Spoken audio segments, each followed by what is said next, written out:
Eu, Pedro, presbítero. 1 Pedro 5. Após Jesus ter ordenado a Pedro que cuidasse de seus irmãos, o mestre afirmou que Pedro seria cingido por outros e levado para onde não queria. João 21:8.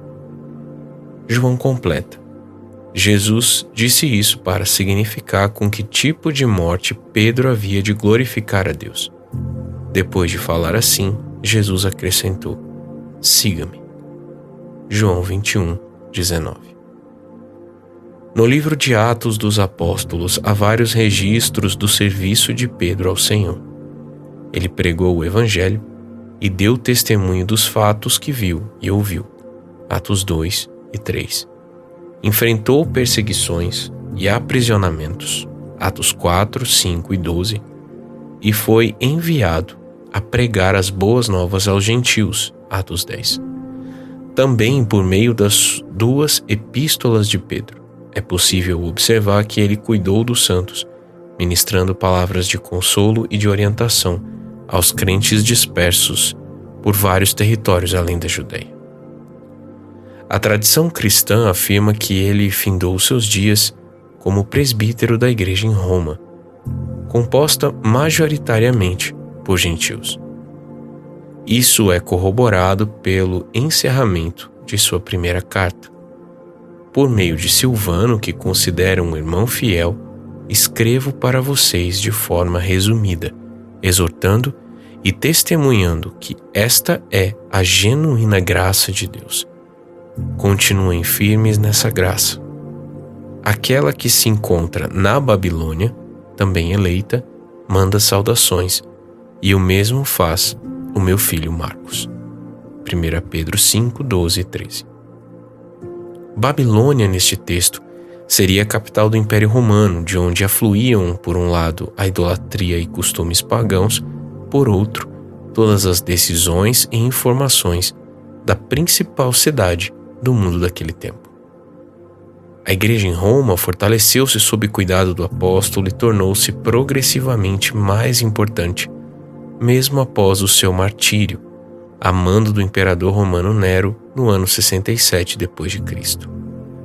Nesse mesmo tempo, morreu também o apóstolo Paulo, decapitado, enquanto Pedro teria sido martirizado numa cruz, de cabeça para baixo.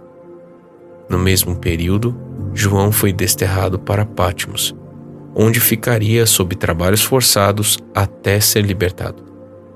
João terminou seus dias como bispo da igreja na importante cidade de Éfeso. Todos esses servos de Deus foram cingidos por outros e levados onde não queriam, ou seja, entregaram-se ao Senhor e à igreja, não vivendo mais para si mesmos, mas para servir aos santos. Morrer por Jesus não representava nada mais do que a coroação de um viver de pregar o Evangelho, pescando homens, e de cuidar dos irmãos, apacentando os cordeiros. Isso enfureceu o diabo a ponto de ter sido suscitada uma perseguição tamanha contra os eleitos, que muitos apóstolos e crentes foram ceifados nessa época. Suas cartas foram escritas em tom de despedida, 2 Pedro 1, 13 e 14, provavelmente já com o apóstolo vislumbrando seu martírio. Aos presbíteros que há entre vocês, eu, presbítero como eles, testemunha dos sofrimentos de Cristo e ainda, coparticipante da glória que há de ser revelada, peço que pastoreiem o rebanho de Deus que há entre vocês, não por obrigação, mas espontaneamente, como Deus quer. Não por ganância, mas de boa vontade. Não como dominadores dos que lhe foram confiados, mas sendo exemplos para o rebanho. E quando o Supremo Pastor se manifestar, vocês receberão a coroa da glória, que nunca perde o seu brilho.